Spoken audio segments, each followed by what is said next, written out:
नमस्कार मित्रों, जैसा कि दीनदयाल उपाध्याय गोरखपुर विश्वविद्यालय गोरखपुर के बीए सम सेमेस्टर की परीक्षाएं हो रही हैं।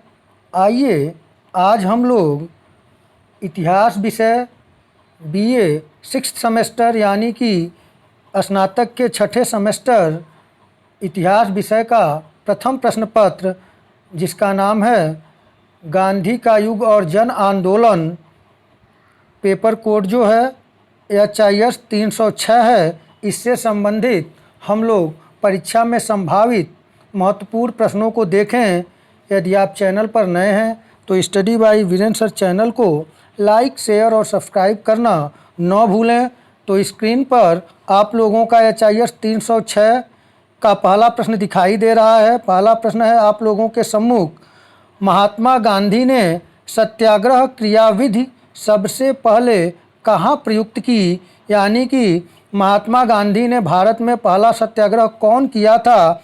देखिए, इतना महत्वपूर्ण प्रश्न है। SSC 2001, 2002, रेलवे के 2003, 2004, JPSC के 2010, UP PCS में 2011 में प्रश्न पूछा गया है। तो इस प्रश्न का सही उत्तर होगा ऑप्शन बी, चंपारण।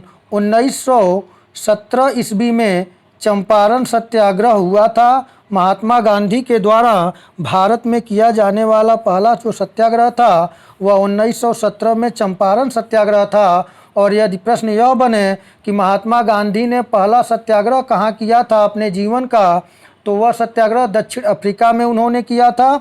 आइए अगले प्रश्न को देखें। दूसरा प्रश्न है कि अंग्रेज पुलिस अफसर कैप्टन सैंडर्स किसके द्वारा गोली से मारा गया था? तो इस प्रश्न का सही उत्तर है ऑप्शन डी, भगत सिंह ने अंग्रेज पुलिस अफसर कैप्टन सैंडर्स की गोली मारकर हत्या कर दिया। और यही कैप्टन सैंडर्स था जिसने लाला लाजपत राय पर लाठी चार्ज किया था, जिसके कारण लाला जी की मृत्यु हो गई थी, गंभीर चोट आई। और उसी समय लाला लाजपत राय ने कहा था कि मेरे ऊपर एक एक कील, जो एक एक लाठी बजी है या पड़ी है, वह अंग्रेजी सरकार के ताबूत की कील साबित होगी। और यदि प्रश्न ए बने कि लाला लाजपत राय किस चीज़ का विरोध कर रहे थे, तो वह भारत में जो साइमन कमीशन आया था उसका विरोध कर रहे थे। और साइमन कमीशन भारत कब आया? तो 1928 ईस्वी में साइमन कमीशन आया था। और साइमन कमीशन बना कब? तो वह 1927 ईस्वी में। तो इन प्रश्नों को आप तैयार कर लें। आइए अगले प्रश्न को देखें। तीसरा प्रश्न है आपके लिए, जय हिंद का नारा किसने दिया था? तो इस प्रश्न का सही उत्तर है ऑप्शन ए, सुभाष चंद्र बोस ने जय हिंद का नारा दिया था। और आप जानते हैं सुभाष चंद्र बोस ने आज़ाद हिंद फौज का पुनर्गठन किया था। और इन्होंने ही महात्मा गांधी को सर्वप्रथम राष्ट्रपिता कहा था। आइए अगले प्रश्न को देखें। चौथा प्रश्न है, निम्नलिखित में से किस वर्ष में मुस्लिम लीग ने एक पृथक राष्ट्र का संकल्प पाकिस्तान प्रस्ताव स्वीकार किया था? तो इस प्रश्न का सही उत्तर होगा ऑप्शन डी, 1940 ईस्वी में मुस्लिम लीग ने एक पृथक राष्ट्र की संकल्पना पाकिस्तान प्रस्ताव को पारित किया था। यदि यह पूछे कि मुस्लिम लीग की स्थापना कब हुई थी, तो 1906 ईस्वी में मुस्लिम लीग की स्थापना सलीमुल्लाह खां और आगा खां ने किया था। आइए अगले प्रश्न को देखें। प्रश्न संख्या 5 है, वर्ष 1947 के बाद निम्नलिखित में किस राज्य को भारत संघ में सैनिक कार्रवाई द्वारा बलपूर्वक मिलाया गया? तो इस प्रश्न का सही उत्तर है ऑप्शन ए, हैदराबाद रियासत को भारत संघ में सैनिक कार्रवाई द्वारा 1947 में बलपूर्वक मिलाया गया था। आइए अगले प्रश्न को देखें। छठा प्रश्न है कि किसने कहा था तुम मुझे खून दो मैं तुम्हें आज़ादी दूंगा? तो इस प्रश्न का सही उत्तर आप सभी जानते हैं ऑप्शन ए, इस प्रश्न का सही उत्तर है सुभाष चंद्र बोस ने कहा था तुम मुझे खून दो मैं तुम्हें आज़ादी दूंगा। आइए अगले प्रश्न को देखें। प्रश्न संख्या 7 है आपके लिए, बहुत ही महत्वपूर्ण प्रश्न है, देश बंधु की उपाधि संबंधित है। तो इस प्रश्न का सही उत्तर जो होगा वह है देश बंधु की उपाधि जो है यह चित्तरंजन दास की है। चित्तरंजन दास को देशबंधु के नाम से हम लोग जानते हैं और चित्तरंजन दास सुभाष चंद्र बोस जी के राजनीतिक गुरु थे। यहाँ से भी प्रश्न बनता है। आइए अगले प्रश्न को देखें। प्रश्न संख्या 8 आप लोगों के लिए है कि कांग्रेस का 1929 का अधिवेशन जिसमें पूर्ण स्वराज्य का लक्ष्य घोषित किया गया था, कहाँ पर हुआ था? तो इस प्रश्न का सही उत्तर जो होगा वह है ऑप्शन सी, लाहौर में। और कांग्रेस के 1929 के लाहौर अधिवेशन में जो पूर्ण स्वराज्य का लक्ष्य घोषित किया गया था, उसकी अध्यक्षता किसने किया? यदि यह प्रश्न पूछे तो जवाहरलाल नेहरू ने इसकी अध्यक्षता किया था। आइए अगले प्रश्न को देखें। प्रश्न संख्या 9 है आपके लिए कि कांग्रेस ने भारत छोड़ो आंदोलन का प्रस्ताव किस वर्ष पारित किया?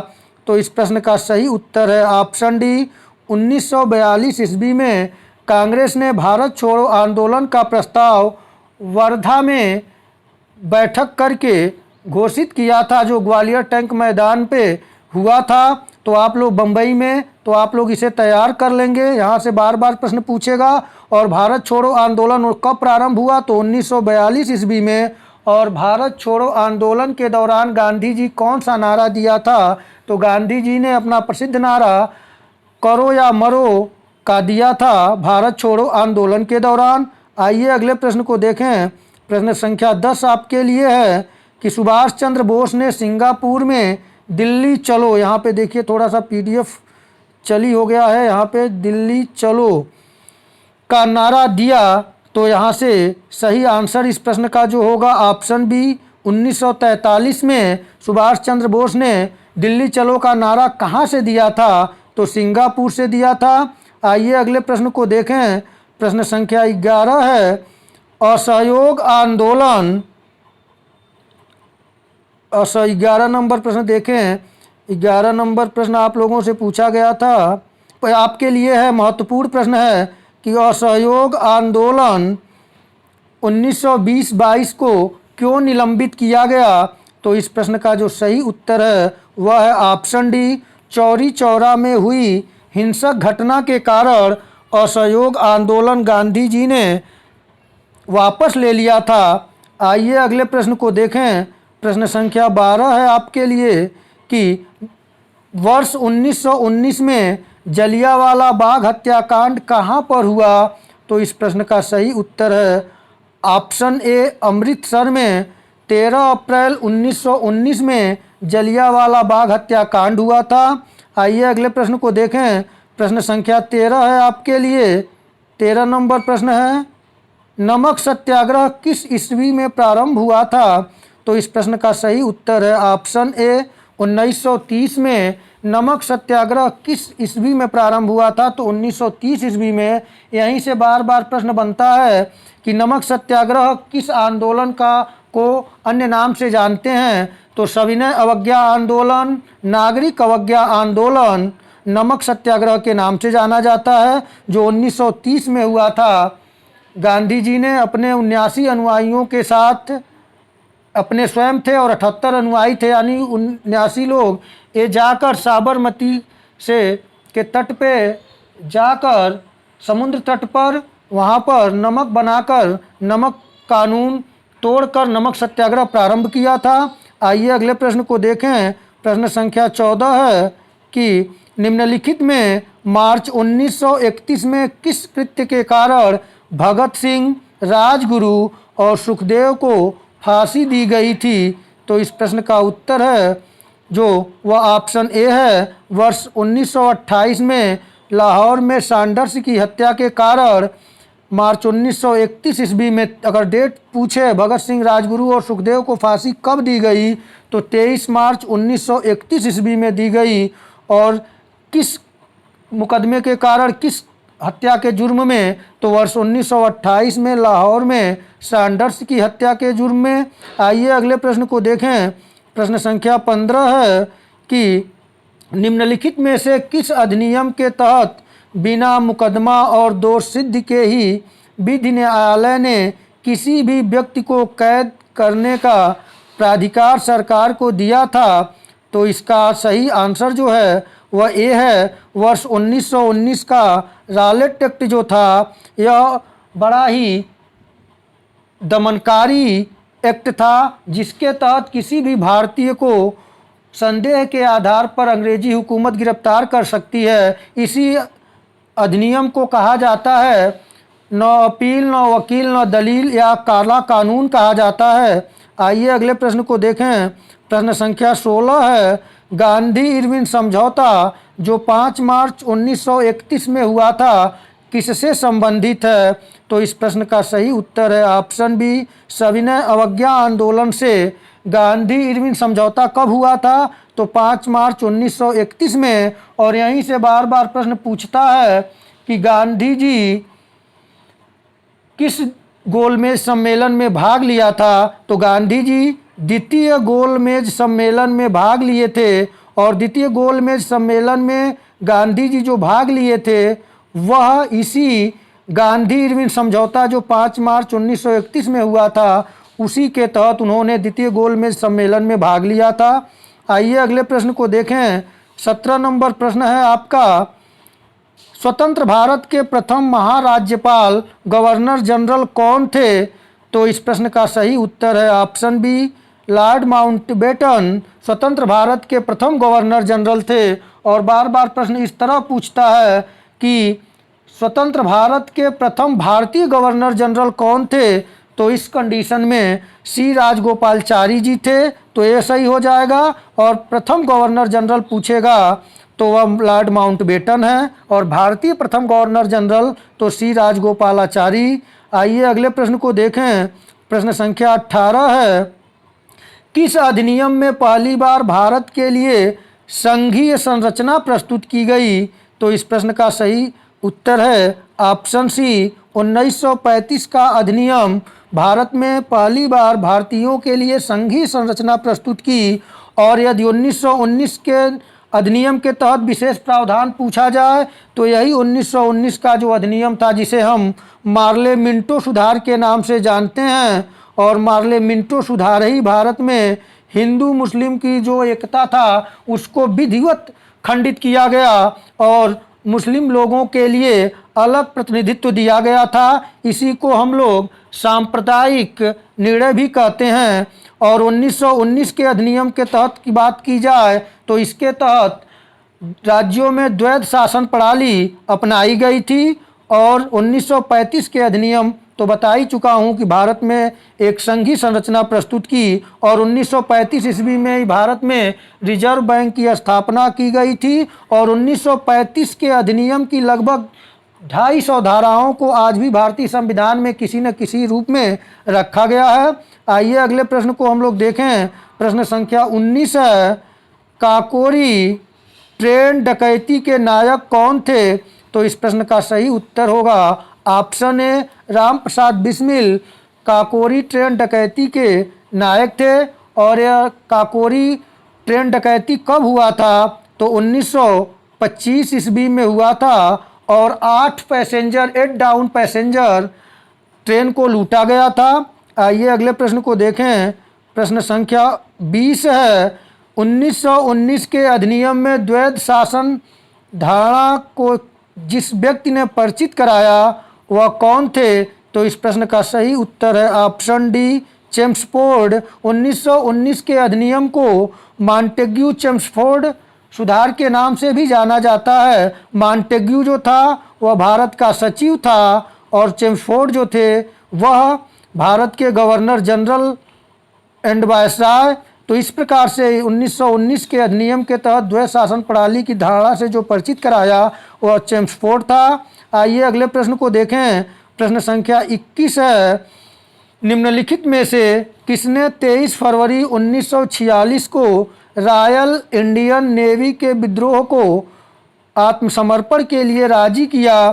तो इस प्रश्न का सही उत्तर है ऑप्शन सी, वल्लभ भाई पटेल एवं मोहम्मद अली जिन्ना ने 23 फरवरी 1946 को रॉयल इंडियन नेवी के विद्रोहियों को आत्मसमर्पण के लिए राजी किया। आइए अगले प्रश्न को देखें। 22 नंबर प्रश्न है आप लोगों का कि 20 सितंबर 1932 को यरवदा जेल में महात्मा गांधी ने आमरण अनशन किसके विरोध में किया? तो इस प्रश्न का सही उत्तर है ऑप्शन सी है, रैमसे मैकडोनाल्ड के सांप्रदायिक पंचांग के विरुद्ध। यानी कि जब 1932 में जब गोलमेज सम्मेलन का आयोजन किया गया तो तीनों गोलमेज सम्मेलन में भाग लेने वाले भारतीय जो थे वे डॉक्टर भीमराव अंबेडकर थे, और भीमराव अंबेडकर ने अंग्रेज़ों को यह बताया कि यह भारत में जो जाति व्यवस्था, पहले वर्ण व्यवस्था थी, बाद में जाति व्यवस्था आया, जिसके तहत हम लोगों को यानी कि दलितों को अस्पृश्य समझा जाता है। हम लोगों के लिए बहुत ही जो अमर्यादित कार्यों में लगाया जाता है और हम लोगों को कोई भी न्यायोचित न्याय हमारे साथ नहीं किया जाता है। इस पर रैमजे मैकडोनाल्ड ने 1932 में सांप्रदायिक पंचांग भेजते हुए भारत में दलितों को भी अलग निर्वाचन प्रतिनिधित्व देने की बात की, जिसे कि हम सांप्रदायिक पंचांग कहते हैं। इसके विरुद्ध गांधी जी ने यरवदा जेल में आमरण अनशन किए, और इसी आमरण अनशन के बाद अंबेडकर जी ने इस यरवदा जेल में जाकर गांधी जी से आमरण अनशन तुड़वाया, और गांधी जी जिसे हम लोग एक पैक्ट हुआ था, जिसे हम लोग कहते हैं पूना पैक्ट, जिसके तहत गांधी जी और अंबेडकर ने समझौता कर लिया। आइए अगले प्रश्न को देखें। प्रश्न संख्या 23 पूछा आप लोगों के लिए महत्वपूर्ण है कि असहयोग आंदोलन शुरू करने के समय भारत के वायसराय कौन थे? तो इस प्रश्न का सही उत्तर जो है वह है ऑप्शन डी, लॉर्ड चेम्सफोर्ड जो थे वह असहयोग आंदोलन शुरू करने के समय भारत के गवर्नर जनरल था। यानी कि आप जानते हैं 1919 में ही जलियांवाला बाग हत्याकांड हुआ, रौलट एक्ट आया, और साथ ही साथ 1920 में असहयोग आंदोलन शुरू हुआ था। आइए अगले प्रश्न को देखें। प्रश्न संख्या 24 है कि भारतीय स्वतंत्रता आंदोलन के दौरान चर्चित पुस्तक इंडिया फॉर इंडियंस के लेखक थे? तो इस प्रश्न का सही उत्तर है ऑप्शन सी है, चित्तरंजन दास ने भारतीय राष्ट्रीय आंदोलन के दौरान इंडिया फॉर इंडियंस पुस्तक लिखे। आइए अगले प्रश्न को देखें। 25 नंबर प्रश्न आप लोगों के लिए महत्वपूर्ण ये भी प्रश्न है। मैं जितने प्रश्न करा रहा हूँ ये सारे प्रश्न आपको परीक्षा में किसी न किसी रूप में मिलेंगे। जो मैं व्याख्या बता रहा हूँ आप लोग उसे भी ध्यानपूर्वक देखें, तैयार कर लें।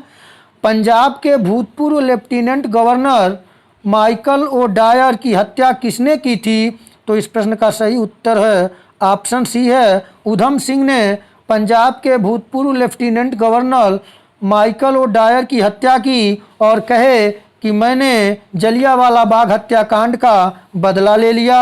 आइए अगले प्रश्न को देखें। 26 नंबर प्रश्न है, साइमन कमीशन का आगमन भारत किस वर्ष में हुआ?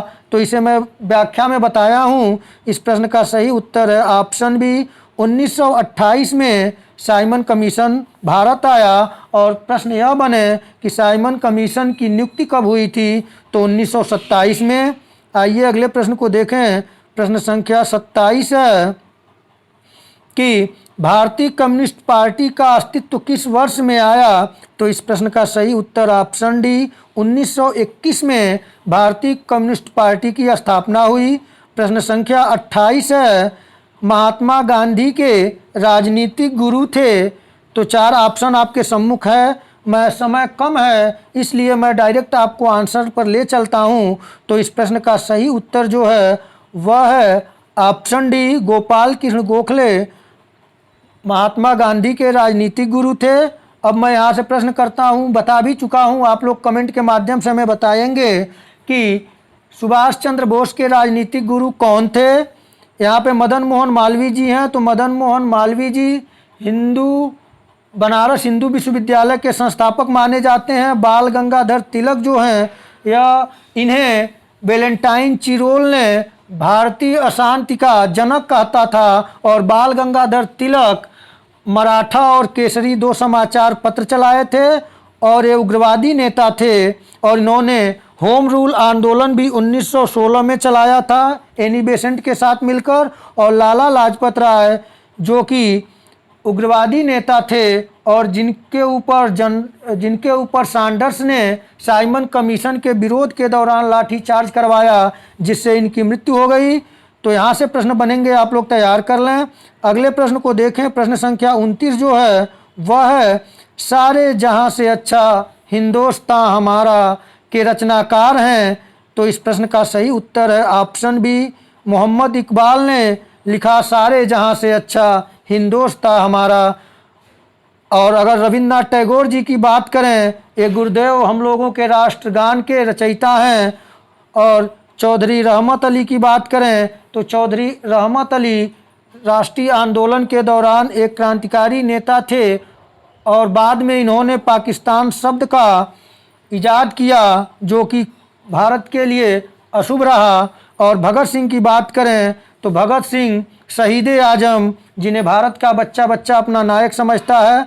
आइए अगले प्रश्न को देखें, प्रश्न संख्या 30 है दीन बंधु के नाम से कौन विख्यात था। तो मैं आप लोगों से प्रश्न करता हूं कि देश बंधु को के नाम से कौन जाना जाता है, आप बताइएगा। यहाँ दीन बंधु की बात है तो ऑप्शन डी सही है, CF एंड्रूज को दीन बंधु के नाम से जाना जाता है। आइए अगले प्रश्न को देखें, 31 नंबर प्रश्न है आप लोगों के लिए, माई एक्सपेरिमेंट्स विथ ट्रूथ के रचनाकार हैं। तो इस प्रश्न का सही उत्तर है ऑप्शन ए, महात्मा गांधी लिखे हैं माई एक्सपेरिमेंट विथ ट्रूथ। आइए अगले प्रश्न को देखें, प्रश्न संख्या 32 है। यहाँ पे 32 नंबर जो प्रश्न है इसको सही काल क्रमानुसार करना है। तो सही कालक्रमान करना है जो साइमन कमीशन का भारत आगमन, असहयोग आंदोलन, Poona pact, Gandhi Irwin pact. तो यहाँ पे आप देखें सबसे पहले असहयोग आंदोलन हमको लगता है आप भी जानते होंगे 1920 में है। तो यानी कि आप देख लें दूसरा कहाँ पे है, देख लिए आप लोग। उसके बाद है आपका Simon commission, Simon commission Bharat 1928 में आता है। उसके बाद देखा जाए हम लोग तो गांधी इरविन पैक्ट है, यह 5 मार्च 1931 ईस्वी को हो रहा है। और पूना पैक्ट में बताया ही 1932 में हो रहा है। तो यहाँ पे देखें दूसरा, पहला, चौथा और तीसरा यानी कि डी ऑप्शन सही है। आइए अगले प्रश्न को देखें, प्रश्न संख्या 33 है दांडी यात्रा में गांधी जी ने कितनी दूरी तय करके नमक कानून का विरोध किया था। तो इस प्रश्न का सही उत्तर है ऑप्शन बी, लगभग 385 किमी दांडी यात्रा में गांधी जी ने दूरी तय कर नमक कानून का विरोध किया था और सविनय अवज्ञा आंदोलन प्रारंभ किया था। आइए अगले प्रश्न को देखें, प्रश्न संख्या 34 है कि गांधी जी ने किस कानून को काला कानून कहा था। तो ये भी मैं आप लोगों को व्याख्या में बताया हूँ, ऑप्शन ए है, रालेट एक्ट को। आइए अगले प्रश्न को देखें, प्रश्न संख्या 35 है आप लोगों के समक्ष, चंपारण सत्याग्रह के दौरान महात्मा गांधी के साथ कौन शामिल थे। तो इस प्रश्न का सही उत्तर है ऑप्शन सी, राजेंद्र प्रसाद व अनुग्रह नारायण सिंह। और ये प्रश्न यह पूछे कि चंपारण सत्याग्रह किस प्रांत में गांधी जी ने किया था। तो बिहार में, और कब किया था तो 1917 ईस्वी में। आइए अगले, और चंपारण सत्याग्रह गांधी जी ने क्यों किया था तो नील की खेती जो किसानों से जबरन अंग्रेजी की हुकूमत कराती थी उसमें गांधी जी ने उससे संबंधित सत्याग्रह किया और सफलता प्राप्त किया। आइए अगले प्रश्न को देखें, 36 नंबर प्रश्न है आप लोगों के सम्मुख, कौन आज़ाद हिंद फौज INA से संबंधित नहीं है। तो यहाँ पे जो 4 ऑप्शन है तो गुरदयाल सिंह ढिल्लों हैं, शाहनवाज खां ये भी हैं और जनरल मोहन सिंह ये भी हैं, RC दत्त नहीं हैं। तो इस प्रश्न के लिए जो सही आंसर होगा वह ऑप्शन डी, RC दत्त जो हैं भारत का आर्थिक इतिहास लिखा है, इनसे भी प्रश्न बनता है, आप लोग तैयार कर लेंगे। अगले प्रश्न को देखें, प्रश्न संख्या 37 आप लोगों के लिए है। 37 नंबर जो प्रश्न है वह है आप लोगों के समक्ष 37 नंबर प्रश्न कि स्वराज पार्टी की स्थापना किस वर्ष की गई? तो इस प्रश्न का सही उत्तर होगा ऑप्शन डी, 1923 ईस्वी में स्वराज पार्टी की स्थापना हुई। और स्वराज पार्टी की स्थापना क्यों हुई? क्योंकि जब गांधी जी असहयोग आंदोलन वापस ले लिए तो चित्तरंजन दास और मोतीलाल नेहरू ने 1923 में स्वराज पार्टी की स्थापना किया। तो कभी कभी प्रश्न बनता है कि स्वराज पार्टी की स्थापना किसने किया? जो चित्तरंजन दास, जिन्हें कि हम देशबंधु के नाम से जानते हैं, और मोतीलाल नेहरू ने किया। आइए अगले प्रश्न को देखें। प्रश्न संख्या 38 है कि कांग्रेस का प्रथम विभाजन 1907 के सूरत अधिवेशन में हुआ था। इसमें दूसरा विभाजन कब हुआ? तो इस प्रश्न का सही उत्तर जो है वह होगा ऑप्शन बी, मुंबई 1918 में। और कांग्रेस का प्रथम विभाजन 1907 में सूरत अधिवेशन में हुआ था, जब कांग्रेस दो गुटों में बट गया था, उदारवादी और उग्रवादी। आइए अगले प्रश्न को देखें। प्रश्न संख्या 39 है। 39 नंबर प्रश्न है, 1939 में पहली बार महात्मा गांधी ने देशी राज्य में नियंत्रित जनसंघर्ष चलाने की विशेष तकनीक को अपनाया।